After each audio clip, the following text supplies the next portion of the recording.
Welcome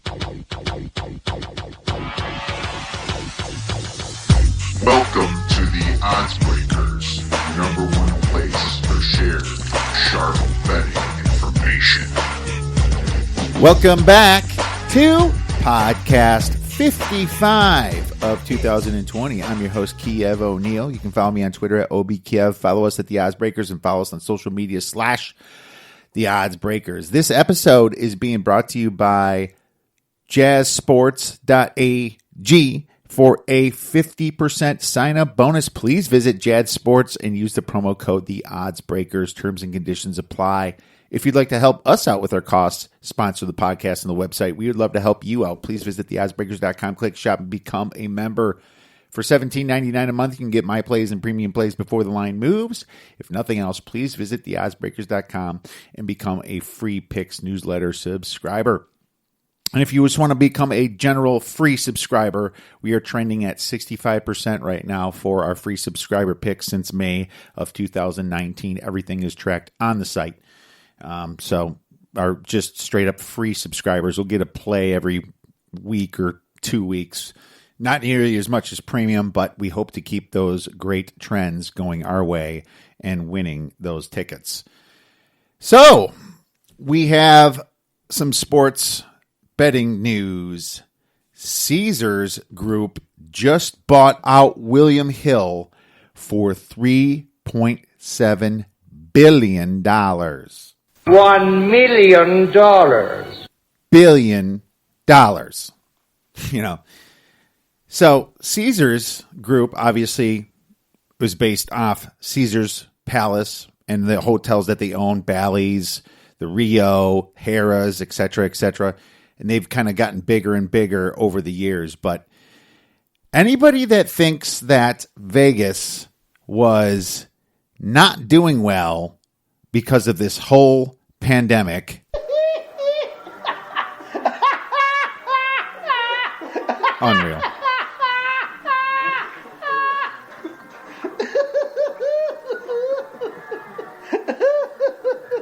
It appears to me that Caesars Group is doing just fine. According to the articles I read, they plan on selling off their overseas interests. William Hill is actually a British company, so it's going to be interesting seeing all those William Hill apps change into Caesars. But hopefully it's a good thing, because William Hill in the past has done some shady things, blocking good sports bettors from betting at their locations. Hopefully this is all for the bettors. No pun intended. So, obviously we had some debates last night, and this show's not political, but I do want to say a couple things. For the most part, no matter what side you're on, you weren't pleased with the outcome there. A couple old men yelling at each other, you know. And I just want to say real quickly, and this is nothing partisan that I'm saying right now, mostly for the people that really don't like either candidate or don't have a side or don't like the whole partisan thing in general, you're never going to have it any different. You're not. It would take a massive revolution to change that. The reason that you're never going to have it any different is because the people that already are in office, in your local legislators, your state legislators, your federal lawmakers, the Senate, the House of Representatives, they are all partisan, and they do not want to change it. They only want 2 candidates. That's why it's never going to change. It goes against the exact people that you vote in locally. Okay? The reason they don't want it to change is because why would they want more competition in the voting ballot? It takes power away from them. So no matter how much each side hates each other, they will not have it any other way as far as the way people have to vote for each side in each extreme, right? So, unfortunately, the situation you're in is no way to fix unless you literally wipe out Everybody. Nobody is going to give up that power. I mean, logically, if you were going to have a presidential election, you would have 6 candidates on a ballot, right? 6 candidates. And you would vote by ranking them 1 through 6. And obviously, the 6 gets the highest and the 1 gets the lowest. If you don't put a number by somebody because you hate them so much, then your ballot does not get counted. All right? That's the logical way of doing it. Now, would this logical way favor the more middle-of-the-road type candidates instead of the extremes? Absolutely. It would favor them. Because the middle-of-the-road candidates are going to get a bunch of 3s and 4s, and then the people that are actually middle-of-the-road will probably vote them a 6. Right? But the whole problem with this system is that it goes against both the Democrat and the Republican side. The most logical way. Now, if it's a problem that you think that somebody middle of the road might get elected, well, there's a bunch of people that are far right and there's a bunch of people that are far left. Why not settle for the middle anyways? You know? How bad could that be? I mean, you see it over the last 20, 30 years how awful and how polarizing each side could be. So, literally, the way to fix this is to have more people on the ballot and more ways of voting. 1 through 6. It's that simple, but they're never going to allow it because it takes away the power of each side. You know, that's the frustrating part about it if you are not far to one side of the political spectrum here. So, just want to throw that out there. In order to change this, people complain about it all the time. You're always stuck voting for the one you hate the least, right? The one that you hate the least. It's never going to change unless you completely clean house of all the partisan candidates. You'd have to completely clean house. Nobody's got the balls to do it because nobody's going to get the financial backing from the corporations to do that. Corporations donate to both sides. No, they're not going to donate to anybody in the middle because they don't think that anyone in the middle has a chance. You know, unfortunately, that's the way it is. So if you're going to think about the election, if you're going to complain about the election, just know that it's not even the candidates per se that's bugging you. It's the whole system in general that's working against you. All right.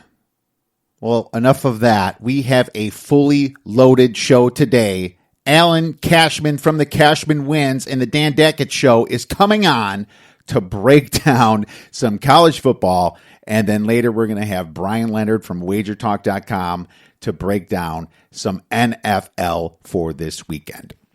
Before that, I am actually heading to San Diego this weekend for a family vacation. I will be podcasting. I probably will not be having guests next week, but I'm still going to be sports betting, doing my things in the morning, getting prepared, just like I did last year and the year before. So no worries on that. Still going to have your 2 podcasts coming for next week. If you guys have any questions about any of the games next week, I'll have a little extra time on my hands. Let me know what they are. Let me know any games you want me to break down. I'd be happy to do that on the podcast. Very appreciative to all you listeners and all the great things that you guys have been saying. Without further ado, let's bring on Mr. Alan Cashman from the Cashman Wins. You've heard him on the Dan Dackett Show and many other sports media around the nation. I'm happy to welcome back a fantastic professional handicapper and contributor to theoddsbreakers.com, Mr. Alan Cashman. You can follow him on Twitter at the Cashman Wins. Alan, how's the football season been treating you so far? Kiev, doing good.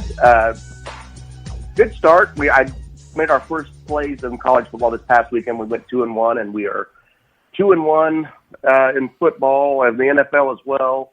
And my projection models I'm using are on fire. They're the unanimous model I use with the three models when they all come together. They're 8-2 in the NFL, and in college football this year they're 12-3. So they're off to a great start. A lot of happy customers. Fantastic. I love your models, man. You tweet them out every once in a while, and it's something good to go by. You know, you have a bunch of different ways games play out, and so I really appreciate looking at your information there. It's good stuff, bud. Makes sense. Your stuff's coming into fruition, too, and that kind of shows that, you know, some of the prep in the preseason worked out well for you, too. Just for all listeners out here, I'm actually outside. My cleaners came at a different time. So if you hear, you know, dog barking or any airplanes or birds or gunshots, don't worry about it. I'm just outside my neighborhood. So there you go. But hopefully we have a clean podcast here. But why don't we just get started right away in college football then, Alan? What are some of the things that surprised you this season so far? Obviously, the craziness with COVID and everything is the obvious answer, but anything else out there? I don't know about surprised. I didn't know what to expect coming into this year. I'm still anticipating the Big Ten getting going, and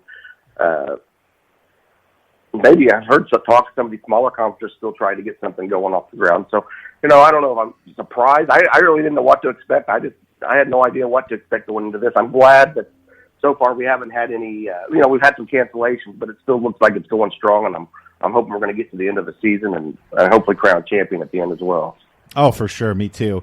And good points there. I think the MAC has already had like a 6-game schedule, I want to say. They got prepared. I don't know if it's like full go yet. Mountain West is working on one too, so that's all great information, great for the kids that went to school to play football, because that's what kids do a lot, go to school to play football, and then they decide their careers if they want to take more classes afterwards. So great for them. I noticed that tempo seems a little bit higher in general. In general, it's a little early yet, but the seconds per play and plays per game seem to go up a little bit. I wonder if that's just that consistent trend that you saw LSU's offense finally change to that, and look how dang good they were last year. And, look at Mike Leach over there. It's, people are starting to realize tired defenses can't stop anything. And that's one trend I've noticed. A little careful for the unders. Now, there are unders teams, so we always got to keep our eyes out for unders teams. I also noticed that I have to keep my college football magazine around a lot longer there, because the Big Ten's still a couple of weeks from starting, and you use your old stuff to prep for this. It's like my magazine's going to be here till in use. Used to be like done the first 3 weeks. Alan, I'm going to be using my Phil Steele college football preview for the Big Ten. Usually in October. I'm not using it anymore, but it's a very good tool to use in the first 2-3 weeks of the season just to get to know these teams. But it's still going to come in handy this year a little later than it usually does. Yeah, absolutely. I think that's an interesting thing. It's like all of a sudden the MAC might hit us in November, and the Pac-12 and things like that, and then all of a sudden, you're like, wait a second, let me see if their quarterback is still starting here. You got to check into that stuff. So that's going to be fun, interesting year for sure. Well, let's get in a few games then, bud. Looking at, and I'll get started here. Memphis versus SMU. SMU's a home dog at +2.5, and the total in this game is at 74.5 here. So, the first thing I thought about was the total when I looked at this game, but not so sure anymore. Memphis is, in my opinion, a good amount better than SMU. Last year as well. Both teams return their quarterbacks, right? But Memphis returns their defense at 77% returning production, and SMU is at 53% returning production for their defense. The Tigers have one game on their belt. Memphis, it was like 2-3 weeks ago against Arkansas State, and they pretty much handled them easily. They did. SMU's played 3 games, but those 3 games were against some very easy opponents, like North Texas. Texas State was early. Texas State's gotten better, as you've seen. But and an FCS team in Stephen F. Austin. Last year, the Mustangs had only a .38 positive net yard per play. Now, that's key to me because Memphis had a 1.48 yards per play. I don't think this game is going to be as close as this spread is telling me. And I know it's in SMU. How many fans are going to be there? I'm not sure. Don't matter. Memphis covers this one easily. I gave it out at -1.5. It's at 2.5. It's probably going to hit 3. So if you like it, a couple stars on that one. Any thoughts on this game? I agree with you on that. I don't know what to think about SMU. They gave up 900 yards the first 2 games against Texas State and North Texas. Like you said, took care of Stephen F. Austin last week. Both quarterbacks are back. But I don't know where SMU, they don't look, to me, look like they're going to have much on defense. And I think Memphis, like you said, they returned 8 starters on defense from a pretty decent group from last year. Memphis has taken the last 5 meetings. I looked at my projection models here. 2 of the 3 say SMU. I don't know how I feel about that. When that was at +3, sometimes I don't agree with them, and I don't think I agree with them on that either. Last year, these 2 teams, they combined for 102 points. The total's I think 74.5 last time I looked. So it's not the type of game I get involved with, but I seem to kind of lean with what you're saying there. I think Memphis is the better team here and should be able to cover a field goal. Yeah, yep. Well, good. Glad we have some agreement there. Let's move on to in the next game, Virginia Tech versus Duke. Duke is a home dog of 10.5 points, and that thing's just been sitting there at that 10.5 like a rock, my man. The total on this game is 53.5. What are your thoughts on this one? Well, Virginia Tech is a team that I was really interested in watching this season. Last year, they started off a little slow, started off 2-2. They had that blowout loss at Duke, 45-10, and then, Coach Fuentes, he kind of realized they needed a little bit of a spark in their offense, so they bring in Herndon Hooker. He's a dual threat. He didn't play last week against NC State, but they didn't need him. They looked really, really good. I would say here, Tech they 314 rushing yards against NC State. They had 10.6 yards per pass without Booker. There's number 2 quarterback Burmeister. He left in the second quarter, so the next man up was Quincy Patterson the second. Patterson threw for 2 touchdowns and only 6 attempts, and then the Hokies ran for 3 more scores. The defense, they had 6 sacks, 7 hurries last week. They really aggressive on the outside. For NC State, Duke, I don't think there's a lot of talent there on the offense right now. I don't know they may be making a quarterback change. I know they took Chase Bryce out in this last game, but, he doesn't have a lot there either. He doesn't have a lot to work with, but I thought he made 3 really good throws on the seam inside the numbers in that game, and that was about it. Duke had 7 turnovers in the game against Virginia. That's back-to-back games where they've been -4 in the turnover margin. That's not a recipe for success. Cutcliffe hasn't made a decision. Last time I looked last night, he hadn't made a decision on the quarterback for sure. But, at 10.5, that's not a game I would normally get involved with a road favorite over 10. I might look at a way to bet that down, maybe get it in a teaser or something. But I really do like this Virginia Tech team, and I think they're going to avenge that loss last year. And I think they'll do it big time at Duke. Well, I'll tell you this. It would take some serious stones to bet Duke this week after having 12 turnovers the last 2 games, man. That's like more than some teams have in a freaking year. 12 turnovers. That's like in a 12-game college football season, you're just averaging 1 turnover a game there. That is brutal. Virginia Tech is definitely one of the best teams in the ACC. I had them pretty highly power rated. I'm glad I took them last week, but that at 10.5, if you didn't take them last week, it's hard to do this week. The value might be gone on them. They're looking ahead to North Carolina, possibly. That's my problem. They got North Carolina. They know that North Carolina is a good team and a very good team. The ACC gotten better with Miami, North Carolina, and Clemson there.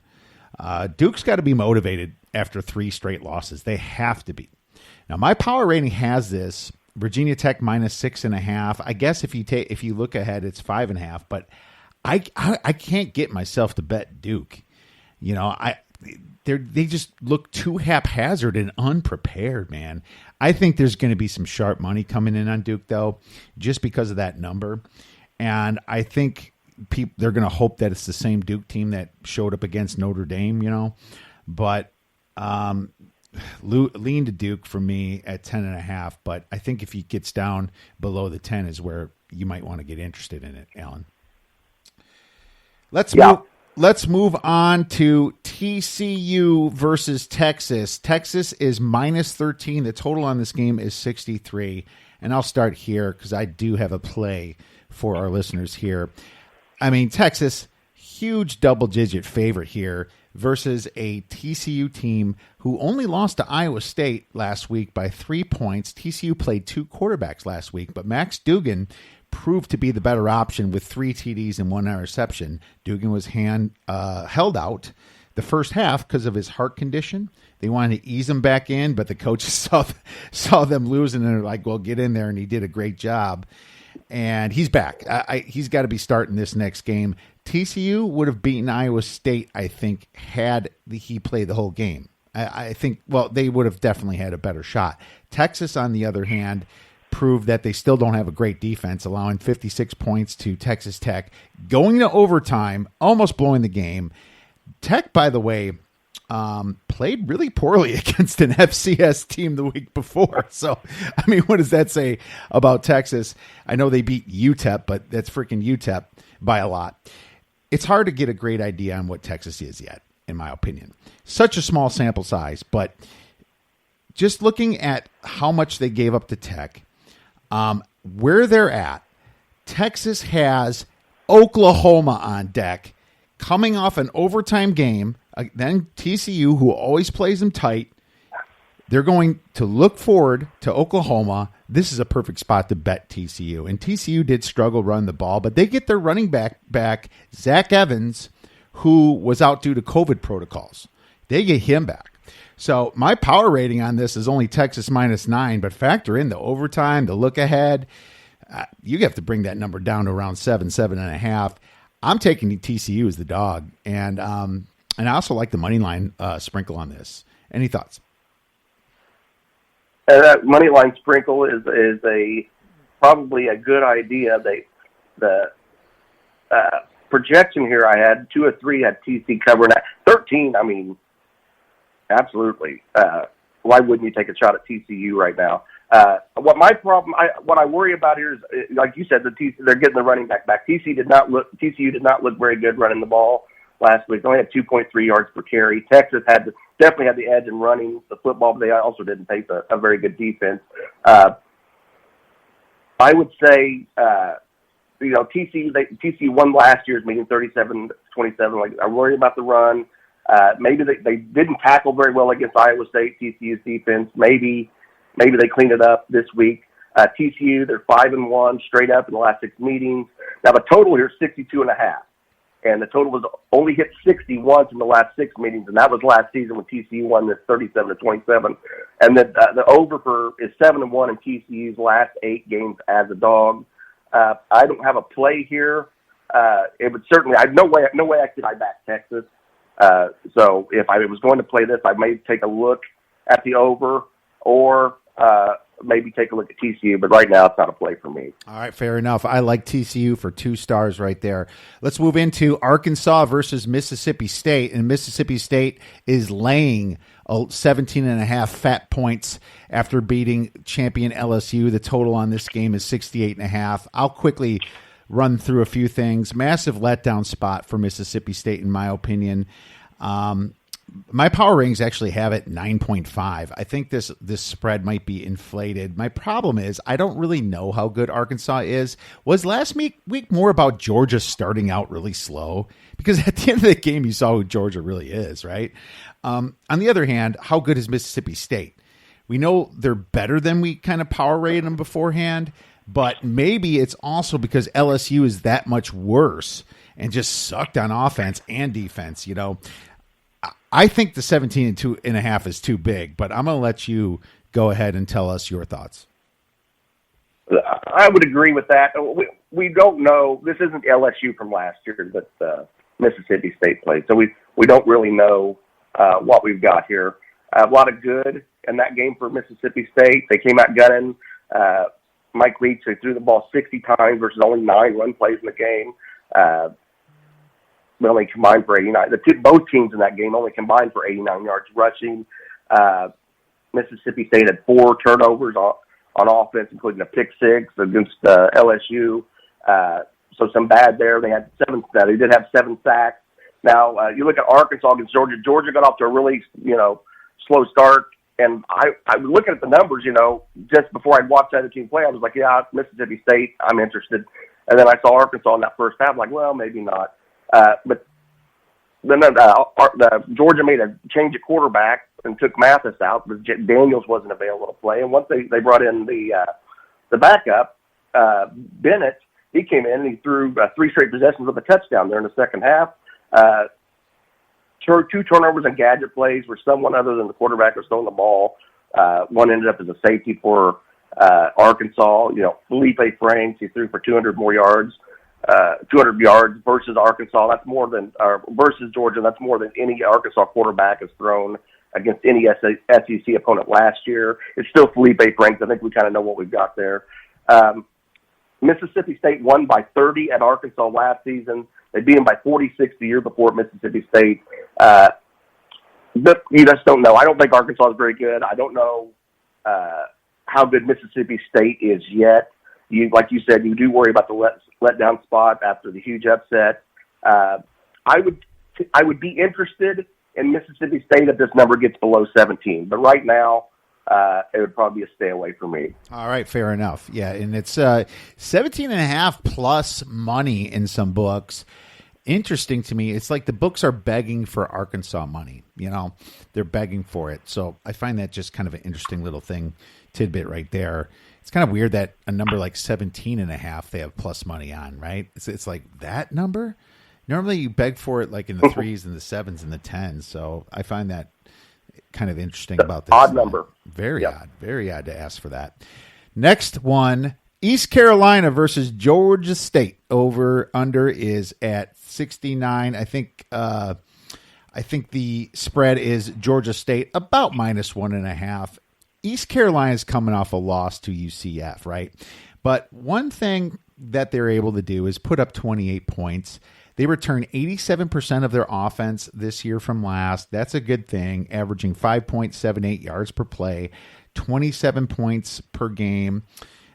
And that's a pretty tough American Athletic Conference last year. I think everyone can agree with that. Their defense was their bad spot last year, and looks like it might be again this year. Georgia State was able to score against Louisiana, which was kind of shocking to me. I was like, Louisiana held Iowa State to 14 points. How did that happen? Anyways, Georgia State gave up 36 points per game last year with 6 of those. They have 6 returning starters from that defense, and they gave up a lot of points. They also rank 124th in yards from last year. 124th, that's like the 6th worst, giving up 499 yards per game. Both of these teams play fast. I think you see where I'm getting at here. Georgia State, 2019, ranked 12th in plays per game at 78 plays per game, and East Carolina ranked 22nd in 75 plays per game. I really don't see how this game is going to stay under the total of 69. The weather don't look too bad. I'm going to take the over 69. I like it pretty big, too, for 3 stars. Did you get a chance to look at this one? Looked at it, and it wasn't one I would really paid much attention to, but you've got me interested after I watched them both play. I'm actually looking forward to watching this game. Georgia State, they allowed 5.3 yards per carry against Louisiana.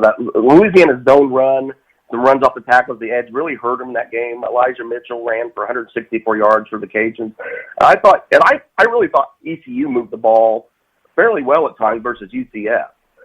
With their freshman Mitchell, he had 8.3 yards per carry on 8 runs. And then that transfer, Chase Hayden from Arkansas, he carried the ball 9 times for nearly 5 yards a carry. I'd like to see ECU try to exploit that aspect of the Georgia State defense if they can. Maybe they have a shot there. Georgia State, they faced a good quarterback for Louisiana, Levi Lewis. He threw for 26 touchdowns last year. A couple big plays in that game for Lewis, but overall they actually, contained him overall. He's only 21 for 37. He did have the 2 touchdowns. But they came really close to pulling off another upset like they did last year with Tennessee. ECU's quarterback, Holton Ahlers, he's kind of a gunslinger at heart, but he will run the football. I don't know. To me, he doesn't look athletic when he's running. He looks like a slower Steve Young when he runs. But he's a fighter. He'll make some bad throws. At Georgia State, they got some pressure on Levi Lewis. If they can pressure Ehlers, I think he'll make some bad throws. He likes to roll. When he sees the things breaking down, he likes to roll, particularly to the right side, which as a left-handed quarterback is a much tougher throw, but he'll still try to make that throw. So I wouldn't be surprised to see a couple of interceptions there. The Panthers quarterback, Cornelius Brown, he's a freshman. He's athletic, more athletic than what Ehlers is. I saw a couple nice throws he made in traffic. He was only 22 for 39 passing, so not a great day, but he's a dual threat. Definitely not as good of a passer as ECU faced last week in Gabriel, but Brown can hurt you with his legs, and that may open up some passing plays for him as well. I don't have a play on this yet. I am really looking forward to watching this. 2 of my 3 projection models do have Georgia State covering these, and one of those models went 11-3-1 against the spread last week, so interesting there. All right, good stuff, man. Hopefully for my sake and our listeners' sake, we see some pick sixes like you mentioned earlier. Well, let's move on to a bigger game. Ole Miss versus Kentucky. Kentucky's laying about 6.5 points. Last time I checked, 61.5 looks like the total. I'm going to let you have the floor on this one, Alan. Well, I was impressed with Ole Miss, how they moved the ball versus Florida last week. I watched the game. It probably could have been within a touchdown at the end, but for a missed field goal earlier and a tip ball near the red zone that a lineman for Florida caught in the first half. Ole Miss was near the red zone moving toward another score then. Corral, at quarterback, he went 22 for 31. He threw for nearly 40 yards. Elijah Moore had over 200 receiving yards with 10 catches. Offense had 29 first downs. They were 9 for 14 on third down, averaged 12 yards per pass play, and they also ran for 170 yards. And they had 613 yards of offense against the number 5 team in the country. They only had to punt the ball 3 times. So I was impressed with Ole Miss. Kentucky, I'm not sure what they have. Usually a pretty decent defensive team. Wilson got bailed out on a pick six in this game. They lost 29-13, but he got bailed out on a pick six in their halftime. I'm sure you saw it, where the targeting call and the run back. He also had a fumble. Offense had another fumble in the red zone in this game. Wilson looks like he holds on the ball a little too long for me. They had a fake punt near the 35 also that failed early in the fourth. That may be a little misleading for Kentucky there. They didn't get blown out. It was a respectable performance. They didn't execute. Kentucky actually controlled the time of possession, 36-29 to 23-31, and they held Auburn to 4 for 10 on third down. Kentucky is not facing a defense like Auburn in this, but I don't think Auburn was necessarily an explosive offense to begin with. They're kind of usually pretty balanced. Mississippi State, they're 6-2 against the spread the last 8 conference games. But Kentucky, they're 8-1 the last 9 against the spread at home and 7-1 the last 8 as a favorite. I lean towards Mississippi if I can get this at +7. I think it's also don't tease a lot of college football, but it might be something looking at the tease as well. I don't see them getting blown out here at all. All right, man. Well, good analysis on that one. That's a great ATS trends you threw out there. That's interesting. I didn't even see that yet. Didn't look into that. I got to tell you, it's safe to say that Lane Kiffin is successful so far and continues to play fast. I love how him and Leach are in the SEC this year. It's fantastic stuff, man. Florida looked like they weren't that motivated really at times, but Ole Miss kept kind of surprising them. Ole Miss was outclassed, but what do you expect? I mean, look at Florida's recruits the last 5 years and look at Ole Miss's recruits the last 5 years. Ole Miss has some serious trickery on offense, and you can see that with some of Lane Kiffin's plays.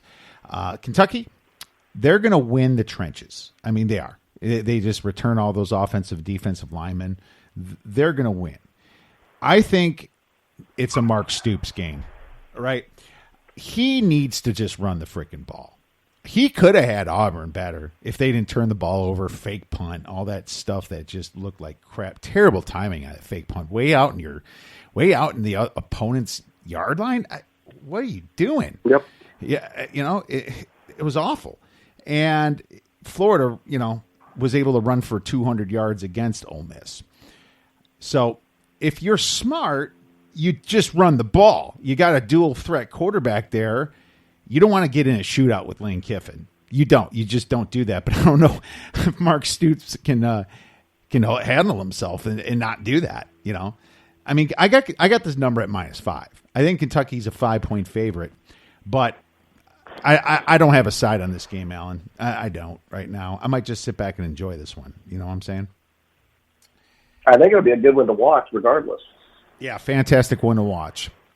Speaking of good games to watch, I don't know where you're going to be at. I might be on a beach this weekend in San Diego, but I'm going on vacation. But I will have my tablets with me, and I can guarantee you I will be watching Auburn versus Georgia. Georgia laying 7 points here. The total on this game is 45. I have these two teams in the top 4 in the SEC, you know, especially with what happened to LSU last week, right? This game's huge for both of them. Georgia's defense is legit, and they had a little hiccup versus Arkansas for 3 quarters, but their offense finally came alive. Well, Auburn was outgained by Kentucky last game, but they capitalized on those Wildcat mistakes. This Auburn team needed this Kentucky game because the kids are young, but that little experience goes a long way. Georgia cleared JT Daniels, like I think you mentioned that earlier. He's clear to play this week at quarterback. And I didn't hear if Kirby said he's starting or not. Did he say that, Alan? I haven't seen anything definitive on if he's going to start or how long he's going to play, and that's one of the reasons I've kind of stayed away from the game right now, because I want to know exactly what he's doing at quarterback. Right. He hasn't said yet. Well, he's going to come in if needed. I mean that's just the way it is. Just like the Bears with Foles last week. You know, it's like we're not going to lose this game. Get in there. You're going to see a little bit of that. I have Georgia by 4. I mean, just based on straight power ratings, right? But so I have a strong lean to Auburn, but I almost think that maybe Auburn first half is a little bit better for me. You know, you're probably going to get over the 3 if it's a 7-point spread. You know, you might play a little juice. I don't know. That's okay. Georgia might not have their quarterback settled. Here's the thing about JT Daniels. He came into USC with all that hype, and he disappointed. He disappointed at USC in the Pac-12. He comes to Georgia, new life in him. Lucky he got the chance to do that. But is he any good? I don't know. I'm not sure about that. And I think the whole controversy might throw Georgia a little bit off this first half. So I'm seriously contemplating taking it, man. Do you have any thoughts on this? Well, that's kind of where I stand on it. I don't know. You know, we know both teams have good defenses, but I don't know where Georgia's at on offense. You know, only returning 3 starters, and they were far less explosive last year than what we were thinking. I believe they scored 30 points only one time in SEC, over 30, and one time in SEC play last season. They scored more than 36 times the previous year in SEC play, so they were down in scoring. They were 6 for 20 on third down against Arkansas. I mean, Arkansas is not very good. On defense, like we said, Georgia's good. They returned 8 starters that allowed just 12.6 points per game last season, only 2.6 yards per carry.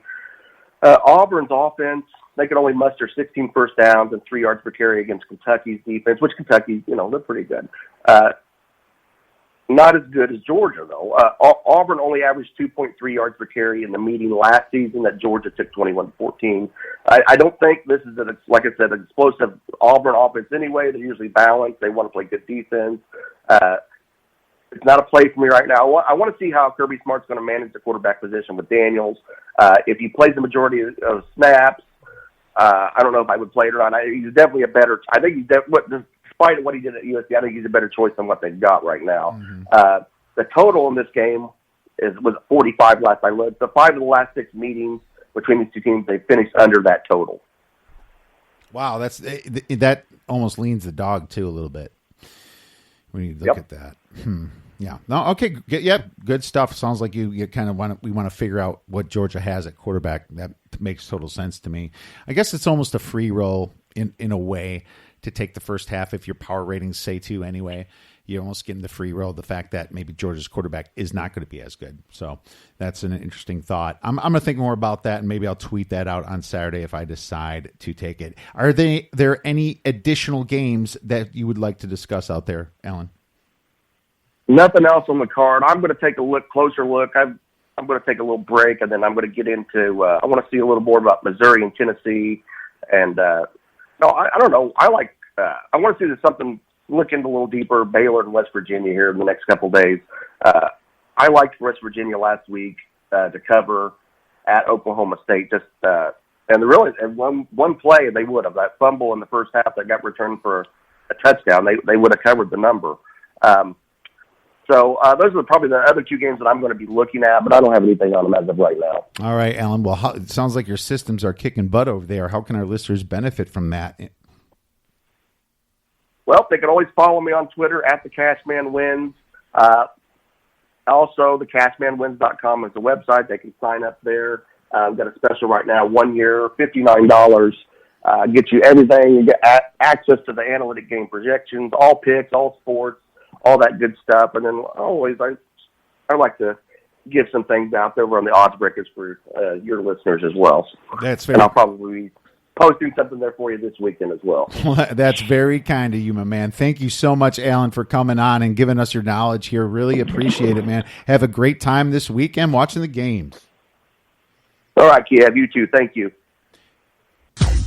He's one of the best in the industry. You know him from his great handicaps on YouTube as well as WagerTalk.com. I'm very excited to welcome back Mr. Bryan Leonard from Wager Talk and Bryan Leonard Sports. You can follow him on Twitter at @BLeonardSports. Bryan, we are knee deep in the NFL, my friend, rolling into week 4.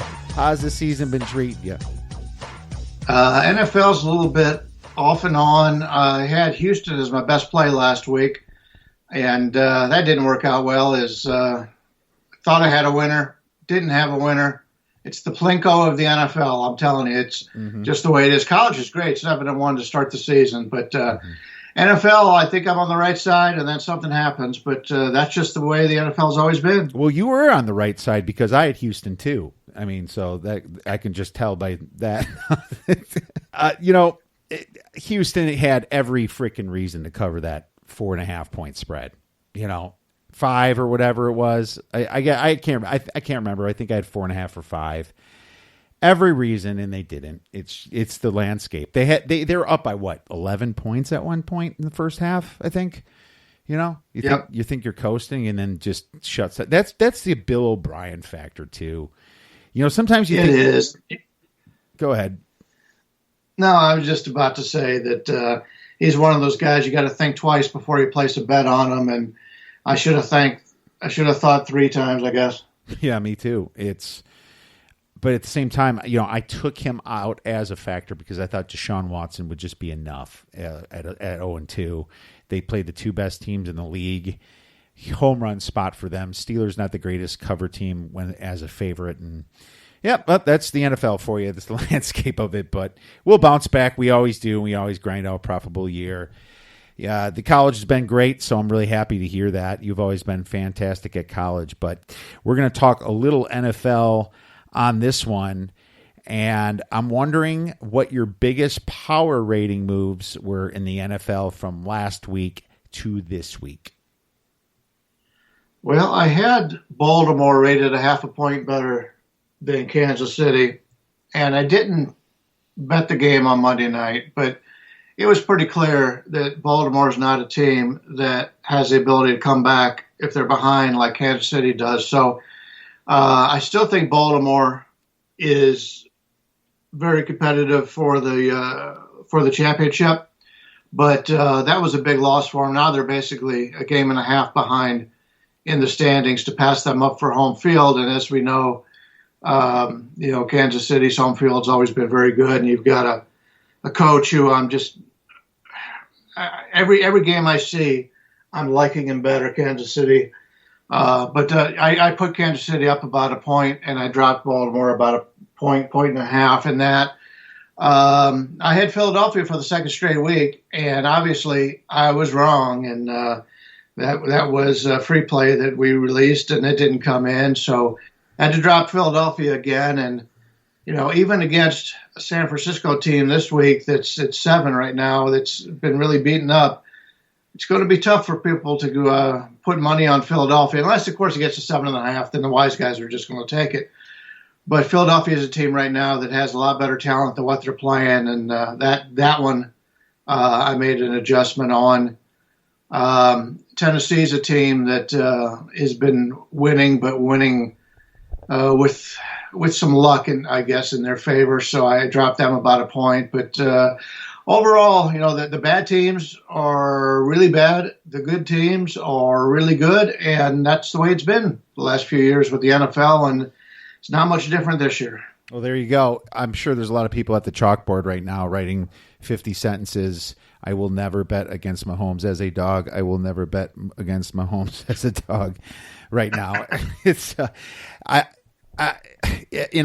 tell you this. I lean the Ravens, but I'm glad I stayed away from it. I was considering a first half, and that one even went through. Yeah, the Ravens, they're the most powerful team for sure. Like power running can waste you away.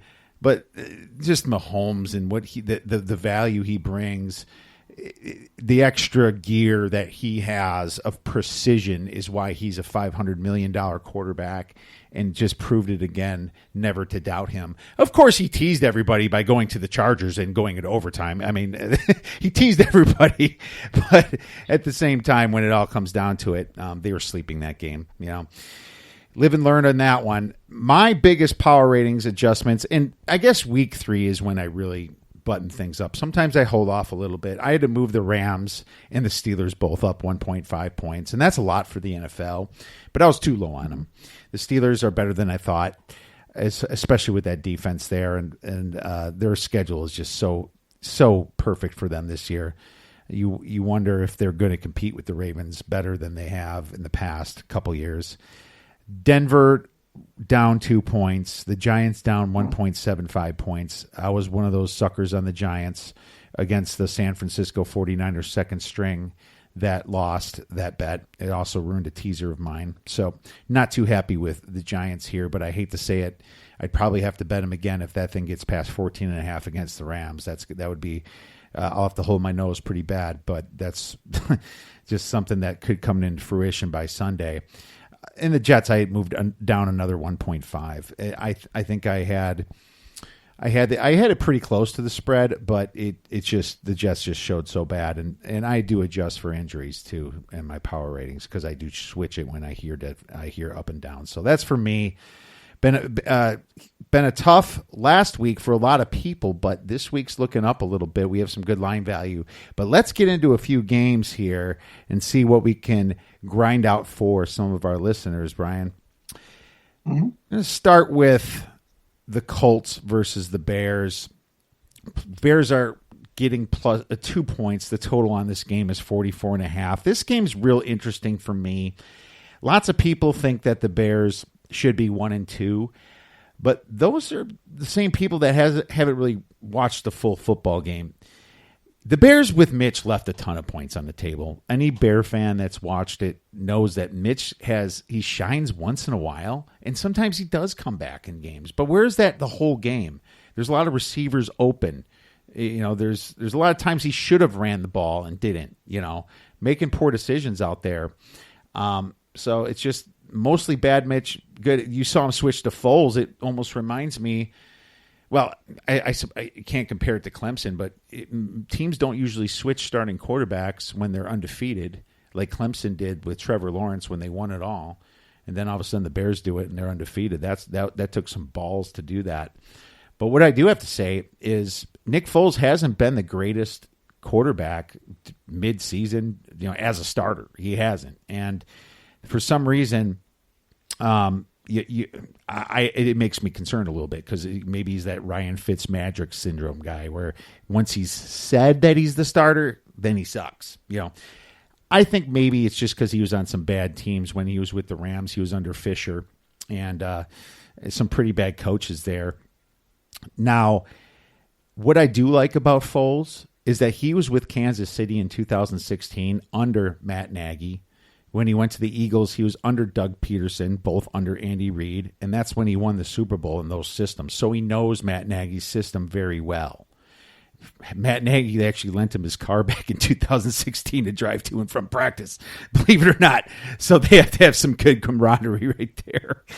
The Colts, on the other hand, pretty high in most people's power ratings. Number 1 on footballoutsiders.com, DVOA. But who have they played? Some of the worst teams and worst defenses in the NFL. The Jets, the Jaguars that they didn't cover against, and the Vikings. Right? So that you have to factor that in, the strength of schedule. I actually had this game more of a pick-em before all this happened. But looking at the 2 Colts injuries, wide receiver with Paris Campbell and now Michael Pittman, I think the Bears have a shot here to win this one outright. And I think they're the team that should be favored in this game at home. So I'm going to take the Bears +2 for a couple stars and a sprinkle there, my man. What are your thoughts on this one?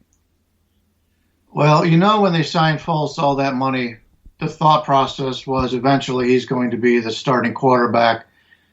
If I was the Chicago coach, I don't think I would have announced it early. I would have let Indy have to prepare for both quarterbacks here. I think that was a mistake. Interesting to note that they've already got the Thursday game that Chicago's hosting Tampa Bay.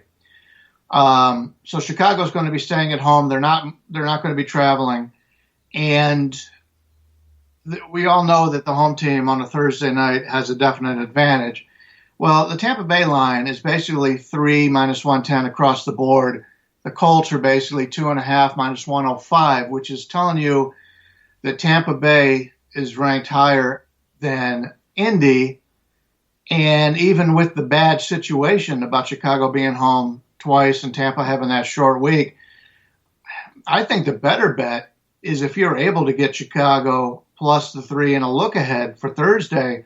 I think that's a pretty good bet right there, because I happen to think Indy is just as good as Tampa and even better right now, because that Tampa offense has not come around. A lot of new pieces there. So obviously from a skill position standpoint, Tampa's struggling offensively a little bit, and this Colts offense has done what it wants. You mentioned they haven't played the best of teams. In fact, they lost to Jacksonville in that first game, which knocked out pretty much half of the teams out here, half of the people out here in the contest, just looking to pick the straight-up winners of the games. I think 40% out here at Circa got knocked out of the Survivor contest when Indy lost to Jacksonville in that first game. I was happy to see that, by the way, Brian, because I was on Cleveland by all means. There you go.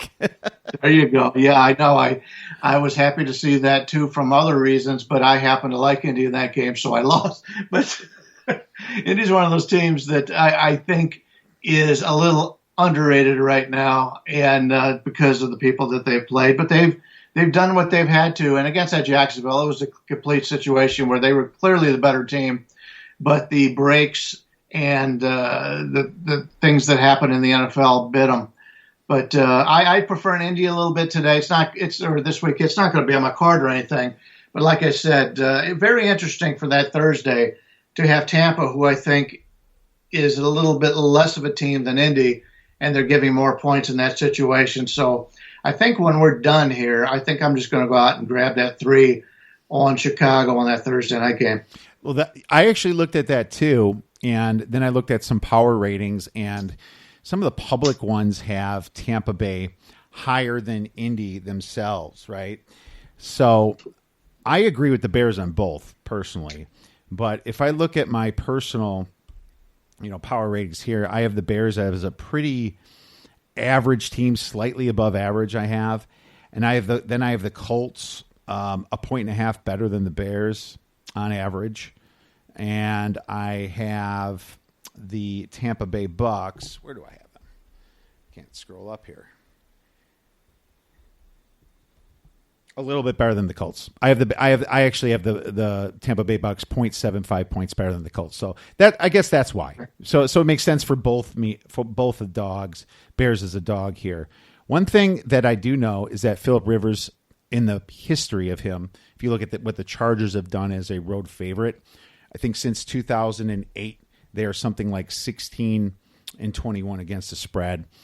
I'm not Rivers is just so all over the board for me, and without his receivers, I think there's a couple chances for a pick six. But I can see why you lay off of it. I can see that. For me, it's worth 2 stars. Let's move on to the next game. We're looking at a big bounce back potential spot for the New Orleans Saints. They're playing at Ford Field against the Detroit Lions. The Detroit Lions are a home dog of +4, coming off a big win against the Cardinals. The total is 54. What are your thoughts on this one? Yeah, I had the Saints. That was my other loser on Saturday, last weekend. I said it before the season started when they signed Winston that I thought the Saints would be a better team with him as the starting quarterback. Obviously, Breeze doesn't have the strength in his arms. We saw it last year. We knew it coming into the season, and you just watched in that game as Green Bay just kept pushing the defensive backs closer and closer to the line of scrimmage, knowing that he could not throw the ball long. You can't win in the NFL if you don't have a guy who can throw the ball long. That was my concern when Tampa Bay signed Tom Brady.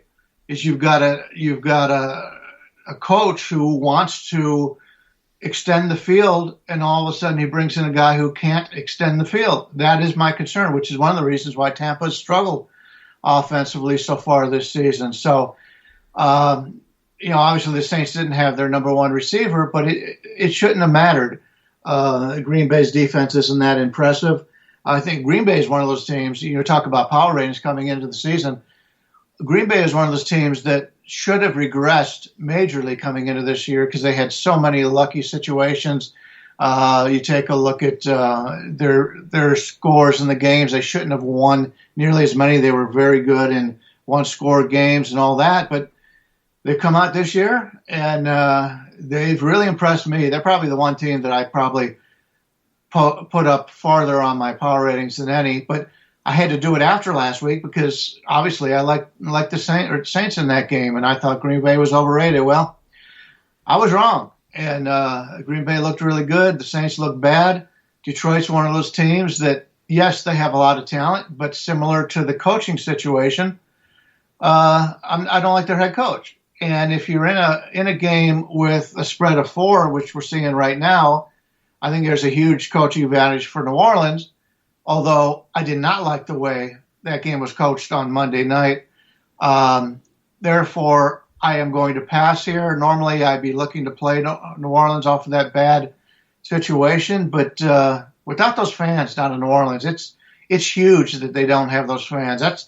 That has got to be the biggest home field discrepancy from having fans and not having fans. Because I've been there. It's loud as hell. It's just a party. And keep that in mind when the Saints are back at home, that if you're giving them 1.5 for the home field, which is basically 1.5 for everybody this year, it's not going to be what it was in the past. Seattle's got a big home field also, but they've been able to play without the fans. New Orleans, it's a big differential there. So I'm going to be passing on this one. Yeah, I agree to pass on it. The logical play thinks, people are thinking New Orleans is not going to drop to 1-3. Right, that's what the public's thinking. But I think the Lions could easily be 2-1 had they finish off the Bears too. Swift dropped that touchdown pass. Is Michael Thomas still out? That's a big question to me.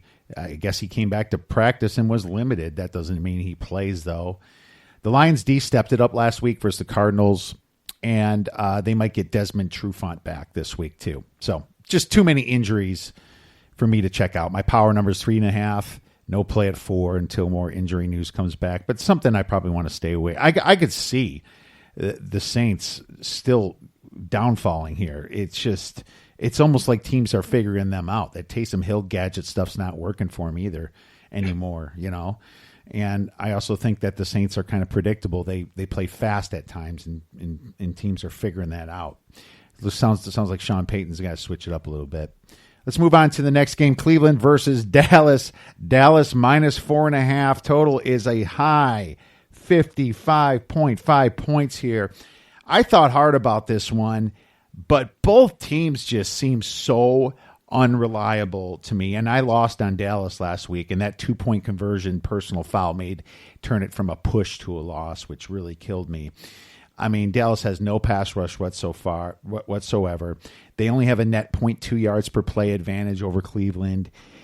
Cowboys very beat up on defense. Cleveland has the better defense. Dallas has the better offense. I lean Cleveland, I guess. Maybe Cleveland's a good teaser candidate at +4.5 here. So interesting injuries with Olivia Vernon and Greedy Williams. They might make it back, which if they make it back, then I would look a little bit more at Cleveland, but teaser candidate here. Any thoughts? Yeah. They opened this at 5.5, which I thought tells us that they don't know which way this line was going to go. It gets down to 4, gets up to 6. Putting into 5.5 tells them that they were as lost on this as pretty much I am when it comes to a side. It has been bet down to 4.5. I actually thought it probably would go to 6, but it hasn't. So I would have played the Browns. I think it's 6. I don't think we're going to get there. I like the total. I like both these teams offensively should have a field day here. But the Browns do have a nice pass rush, and as you mentioned, Dallas can't protect the quarterback, which may end up, getting a pick 6 or putting the Browns in a pretty good field position there. I don't like the Browns, the way they're running the offense. They don't let Baker Mayfield run. And we saw it Monday night. You got 2 quarterbacks that can run. They just open up that offense. Baker ran in college. Obviously, the kids aren't as fast or they're not as big, but they just won't let him run at all. And that's part of one of the reasons why I liked it when the Browns drafted him. If he's just going to stand back there in the pocket, he doesn't have that strong of an arm to be an NFL pocket passer. He needs to be able to use his legs. So that's a concern. Once Cleveland, the coaching staff will let him do it, I think they'll be really hard to beat offensively because they've got terrific receivers. They got 2 of the best running backs in the NFL. They got an offensive line that was concerning, but they played pretty well. But from a standpoint in this game, where am I going to put my money on? It's above 54 right now. We're looking at 56, so it's probably out of range of me to be able to play the over. But it wouldn't surprise me if Cleveland and the over comes in here, but I don't think I'll back them with my own money. All right, well, strong lean on the over then, because I kind of lean on the over as well. So don't see how Dallas stops Cleveland, I guess. I don't see how that's possible. My only concern is if Cleveland decides to run the ball the whole time, which they should be able to do without a Leighton Vander Esch type Dallas team here. So strong lean to the over. Next game, Washington versus Baltimore. Baltimore -13. Total on this is 47. Hard to step in front of Baltimore, but on the stat sheet, they don't look quite as good as last year. 5.8 yards per play on offense, 5.7 they give up on defense. The Ravens are the second best, though, at turnover ratio. It's just Harbaugh the way he does it, and Lamar's not throwing picks. +4 turnover ratio there. And that's probably why they look so fierce. That first Cleveland game helped them, and playing against Bill O'Brien's Houston Texans always helps too. Washington, terrible offense at 4.5 yards per play, but their defense is actually somewhat solid. And Chase Young didn't even play last week, and I think he'll play this week. 5 yards per play they only give up on defense. The Ravens seem to be overachieving on paper from their stats. That makes me wonder. And that makes me wonder about Washington as a play. And I want to see how far this one goes because the whole public's going to be thinking that the Ravens are going to win just because they lost last week. Washington in an interesting spot. One of those doesn't matter what happens spot. Everyone's fading us anyway. Ugh. What are your thoughts, man? I had the Browns last week against Washington, and I think I was fortunate to get that victory. The Washington defense, as you mentioned, one of the best in the NFL. The problem is the offense does nothing. And my concern here is they're playing a Baltimore team. There's 2 ways to look at this. If Baltimore comes in and they're focused, I think Baltimore is going to be a tough matchup for Washington because they do have that dual threat quarterback, something a little bit different than what Washington has seen. But Baltimore pointed towards that game last week so much against Kansas City. They knew that was basically going to be home field advantage, and they lost that game. And the defense could not stop Kansas City at all. They had made some moves in the offseason to battle against Kansas City, similar to the Chargers, which is, I think, one of the reasons why the Chargers played Kansas City so well the week before. But that loss and the way they lost it has got to be a feeling from Baltimore they were not expecting to have here. So even though, sure, they want to come out and they want to beat somebody up, I don't think it's going to be as easy as what they thought, because there's got to be some thought that this is a game that they can cruise through and get through it. Obviously, when you're playing conference and you go out of conference, those games are the least important games on your schedule, and you just played the biggest game on your schedule. No disrespect to Pittsburgh and Cleveland, but Baltimore's the best team in that division, and Kansas City's the team that they wanted to beat. I'm a little concerned there. The total's at 47. It's sat at 47 all week. It takes some balls to play the under in the NFL, the way that these games are going right now. But that'd be the only way I would look here. I think the Baltimore defense has been, the way they got beat last week. Now they're playing a team with virtually not a lot of talent whatsoever offensively. I think the under 47 may be the way to go, although the line's kind of telling you that, because all the other totals have been bet up for the most part.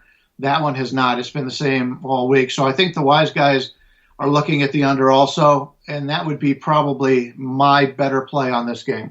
Yeah, very true. There's a chance that Washington can't put any points on the board against the Baltimore Ravens. They'd have to do something that was completely out of their, I guess, history, right? Out of their history the last few years, and just, one of those weeks just completely blow up and everything works perfect for them in order for this over to hit, personally.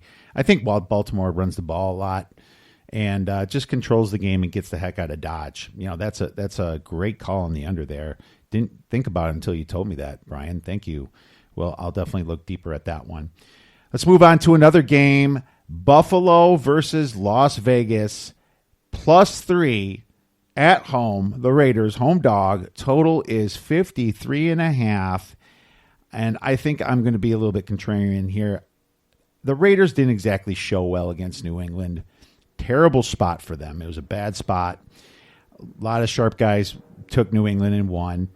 Now, they come back to Vegas, where they beat the Saints not too long ago.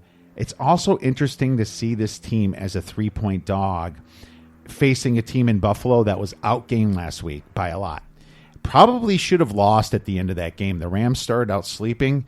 Then they couldn't stop the Rams. There was some interesting flag at the end there, if you remember, Brian, helping Buffalo out.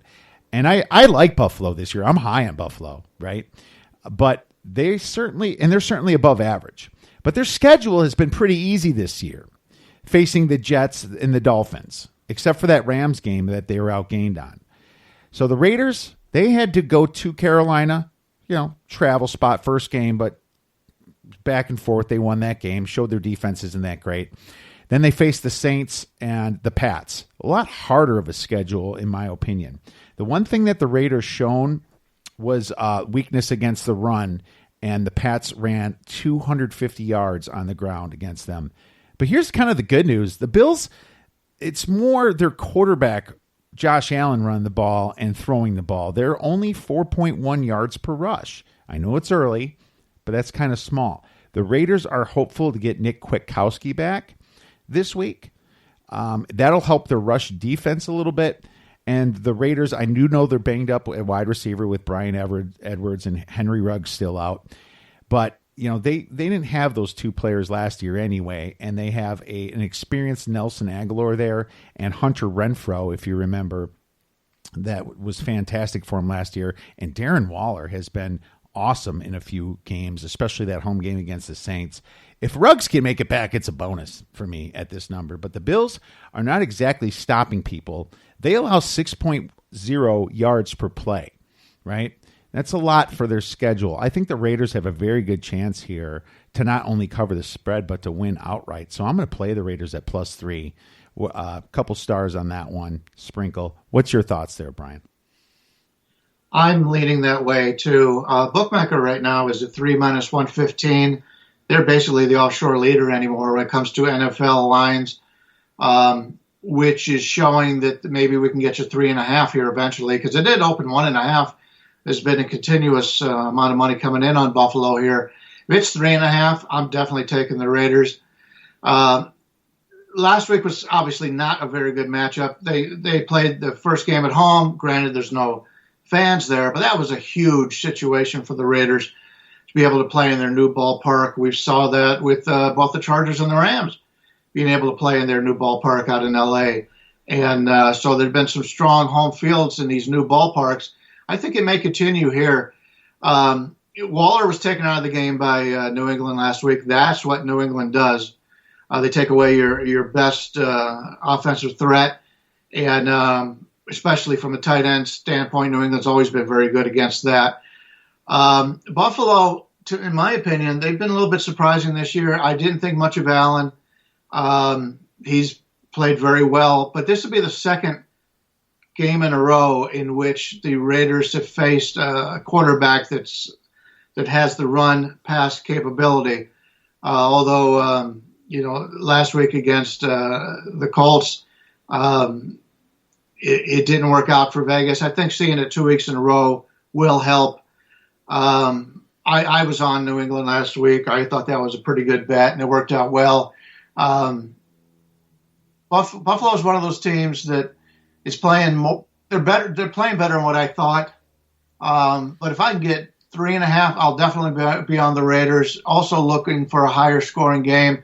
It's been bet up already, but still it hasn't gotten to 54. So there's still a little value there, I think, in the over. Vegas and over looks like pretty good bets in this one to me. Well, there you go. Glad you're on that side of it, because, this was one that I thought them protecting their new stadium might have been a good spot for them. So it's nice to hear that. Very, very reassuring. Let's move into the last game we're going to talk about, the Patriots versus the Chiefs. The Chiefs are laying about 7 points. The total on this is about 54. Pretty high total here. The Patriots are 2-0 at home and 0-1 on the road. They, however, were one play away from being a 3-0 team, as you saw at Seattle when Cam Newton tried to run the ball. Seattle's also has an awesome run defense and a terrible pass defense. I guess that didn't show up yet in the stats, but now Belichick would probably change that play. The Chiefs proved that they're the best team in football last week. Can they get up and do it again, or is this one of these Chargers things? Are they going to take the Patriots for granted? I don't think so. I don't think Andy Reid's going to take them for granted. But at the same time, on a short week, going from the Ravens to the Patriots has to be a little taxing, in my opinion. My power number is actually higher than this. I'm lower on the Patriots than the rest of the people, and I'm just going to hold firm for a while on that and see how it works out. I'm not necessarily betting this game, but my power number is Chiefs minus 9.5, and I hate the spot for them, so I can't bet the Chiefs on this short week. Have you looked at this one? Yeah, this is going to be really interesting. There's no way anybody's going to take the Patriots after all these years they've dominated lightly, because that's just a team you get up for. But it is tough to get up for two different teams in 2 different weeks, especially teams that play a little bit differently. New England obviously is going to have the run-pass option a little bit, sort of like how Baltimore did last week. So that's going to help Kansas City a little bit. But the line opened 7.5. It's a week 7 right now. I'm even seeing 6.5s out there. So if you like New England, grab that 7. You get the 2 out of at least in my opinion, 2 out of the best 3. Baltimore is also included here, coaches in the NFL. So it's tough to lay points, at least a touchdown, into any of those coaches. You talked earlier about Kansas City. Don't bet against them as an underdog. You could say the same thing about New England over the years. That's a team that every time somebody writes them off, they continue to provide backers with making money. And it's amazing. If you just go back and look for the last decade and you find a team like New England, a winning team that continues to cover spreads, that's unheard of. it's like the market is the correct number on all these teams in the NFL in the long run, but yet New England continues to cover the 60% or better in all their games. So how do you go against a New England team catching a touchdown? You can't. But then again, if you've watched Kansas City, how do you want to go against Kansas City? I think if the only bet to make here is if you can catch a 7, lay in 110, play New England. Anything less than that, I think you pass. Do I think they're going to win at Kansas City? No. The line with a total of 53 is probably too high if you're looking to look at a teaser with Kansas City. I prefer teasers in the Thursday night game where the total is 39. Unfortunately, we got bad teaser numbers coming there now that it's down to pick 'em. But it would be New England or nothing for me. But it should be another good game that we can watch, and maybe we can learn a little bit more for future reference on these teams. I do expect a massive effort out of New England this game too. Now that you tell me that, I expect them to really try to make a statement here for Cam. So great points there. Great points. Love it.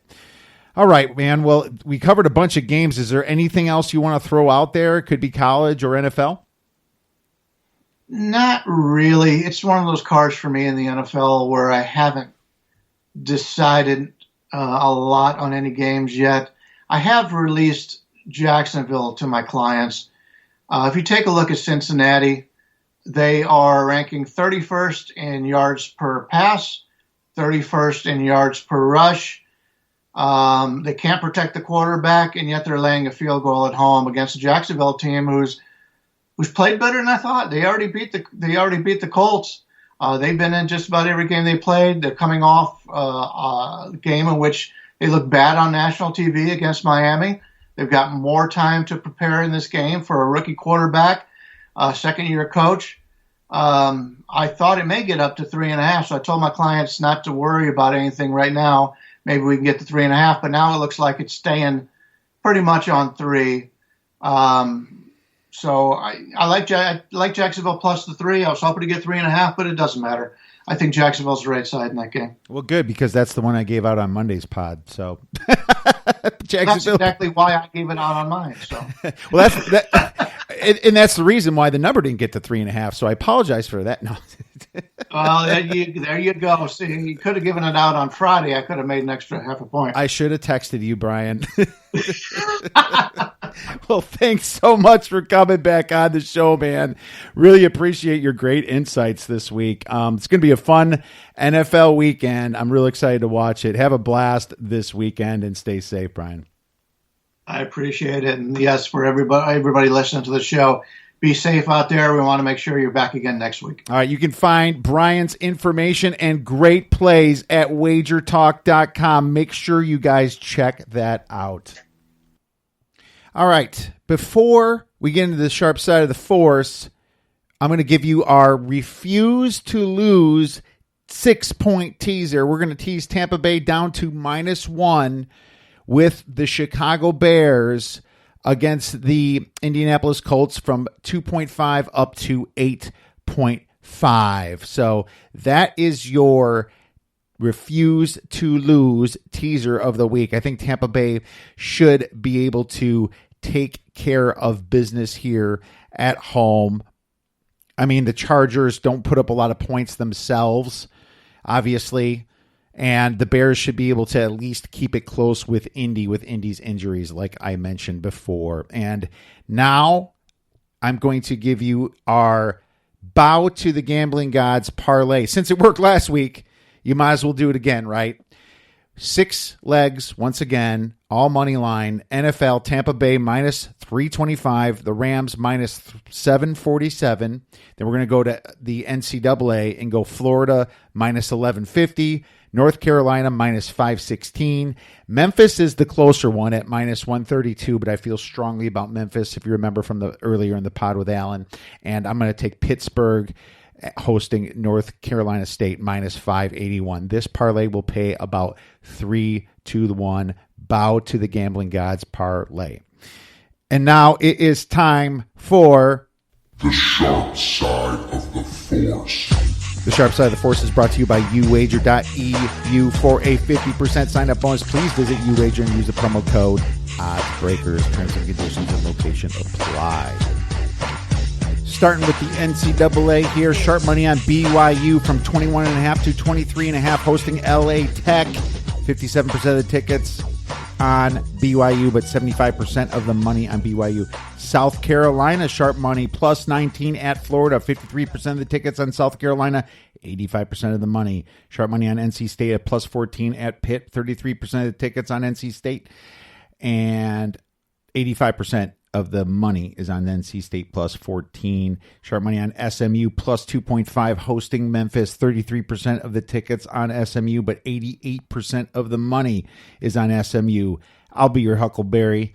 Sharp money on South Florida plus 23 at Cincinnati. 28% of the tickets on South Florida and 48% of the money on South Florida. Sharp money on Kansas State minus 2, hosting Texas Tech. 60% of the tickets on Kansas State and 93% of the money. Sharp money on Kansas plus 22.5, hosting Oklahoma State. 19% of the tickets on Kansas and 90% of the money on Kansas. That is a 71% difference. Percentage point difference there. Pretty big. Sharp money on Duke at plus 10.5, hosting Virginia Tech. 26% of the tickets on Duke. 97% of the money is on Duke, and I kind of agree with that. Sharp money on Western Kentucky at minus 7 at Middle Tennessee State. 59% of the tickets on Western Kentucky. 83% of the money on Western Kentucky. Sharp money on Navy minus 1 to minus 7 at Air Force. 60% of the tickets are on Navy. 89% of the money is on Navy. There's a little buyback on that one too, just to let you know. So that thing's done. Sharp money on Tulsa at plus 22.5 at UCF. 58% of the tickets on Tulsa. 99% of the money is on Tulsa. Sharp money at Southern Miss plus 1.5 at North Texas. 38% of the tickets on Southern Miss and 60% of the money is on Southern Miss. Sharp money on Vanderbilt plus 20.5, hosting LSU. 39% of the tickets are on Vandy. 99% of the money is on Vandy. Sharp money on Auburn plus 7 at Georgia. 61% of the tickets on Auburn and 82% of the money. Sharp totals. Louisiana Tech versus BYU over 54.5 to 59.5, dual action. 81% of the tickets on the over, 97% of the money on the over. Sharp money on the TCU versus Texas over 60 to 62.5, dual action. 81% of the tickets on the over, 99% of the money's on the over. Sharp money on NC State versus Pittsburgh under 48.5 to 47.5. 53% of the tickets on the under, 99% of the money is on the under. Sharp money on Texas Tech versus Kansas State under 64.5. 34% of the tickets on the under, 99% of the money is on the under. Sharp money on Texas A&M versus Alabama under 53.5 to 51.5. 32% of the tickets are on the under and 68% of the money is on the under. Wow. Bama is an under team this year. We'll see. Sharp money on Virginia versus Clemson over 54 to 55.5. 50% of the tickets are on the over and 97% of the money is on the over. Sharp NFL. Sharp money on the Jets at plus 2.5 to pick 'em versus the Broncos. Thursday night game. 39% of the tickets are on the Jets and 89% of the money are on the Jets. Man, what another fantastic Thursday night game they gave us, didn't they? Sharp money on the Chargers, plus 7.5 to plus 7 at Tampa. 37% of the tickets are on the Chargers and 79% of the money are on the Chargers. Sharp money on the Panthers, plus 3.5 to plus 3, hosting the Cardinals. 29% of the tickets are on the Panthers and 73% of the money is on the Panthers. Sharp money on the Jaguars at the Bengals. 56% of the tickets are on the Jags and 99% of the money is on the Jags. Sharp money on the Patriots, plus 7 at the Chiefs. 42% of the tickets are on the Patriots. 94% of the money is on the Patriots. Sharp money on the 49ers, minus 6 to minus 7, hosting the Eagles. 69% of the tickets are on the Niners and 99% of the money is on the Niners.